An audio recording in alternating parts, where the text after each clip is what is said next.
मोमिनो, तुम पर रोजे फर्ज किए गए हैं जिस तरह तुमसे पहले लोगों पर फर्ज किए गए थे, ताकि तुम परहेजगार बनो। रोजों के दिन गिनती के चंद रोज हैं, तो जो शख्स तुम में से बीमार हो या सफर में हो तो दूसरे दिनों में रोजों का शुमार पूरा कर ले।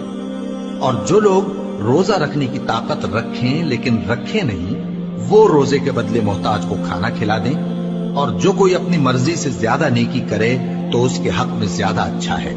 और अगर समझो तो रोजा रखना ही तुम्हारे हक में बेहतर है। रोजों का महीना रमजान का महीना है, जिसमें कुरान अव्वल अव्वल नाजिल हुआ, जो लोगों का रहनुमा है और जिसमें हिदायत की खुली निशानियां हैं और जो हक व बातिल को अलग अलग करने वाला है।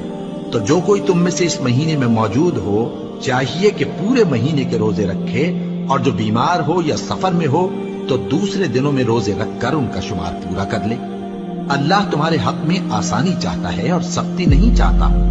और ये आसानी का हुक्म इसलिए दिया गया है कि तुम रोजों का शुमार पूरा कर लो, और इस एहसान के बदले कि अल्लाह ने तुमको हिदायत बख्शी है, तुम उसको बुजुर्गी से याद करो और उसका शुक्र करो। और ऐ पैगंबर, जब तुमसे मेरे बंदे मेरे बारे में दरियाफ्त करें तो उन्हें मालूम हो कि मैं तो तुम्हारे पास ही हूं।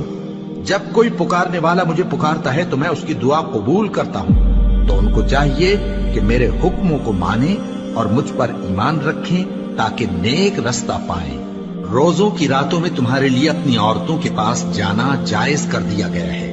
वो तुम्हारी पोशाक हैं और तुम उनकी पोशाक हो।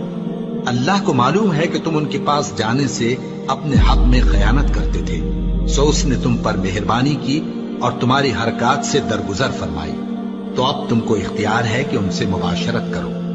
और अल्लाह ने जो चीज तुम्हारे लिए लिख रखी है, यानी औलाद, उसको अल्लाह से तलब करो और खाओ और पियो, यहां तक कि सुबह की सफेद धारी रात की सियाह धारी से अलग नजर आने लगे।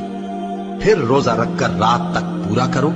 और जब तुम मस्जिदों में एतकाफ बैठते हो तो उनसे मुबाशरत न करो। ये अल्लाह की हदें हैं, इनके पास न जाना।